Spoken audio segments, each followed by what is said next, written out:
To connect or pair your DJI Mic Mini to your Windows PC or laptop is fairly simple. You're going to start by opening up the Bluetooth settings on your computer. And then you want to ensure that Bluetooth is currently turned on.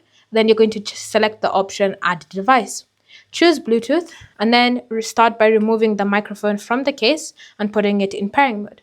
If you don't know how to do so, I will leave that video linked down below guiding you through that process. Once your mic is in pairing mode, you should be able to see it under the Add a Device section.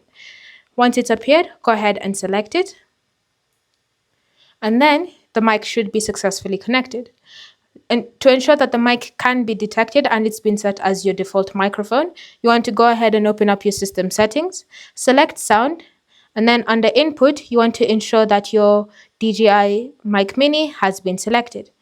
So once you've ensured that it's been selected and it's now your default microphone, you should be able to use it on your on your computer. Thanks for watching. If you have any questions or comments, leave them down below and I'll see you in the next video.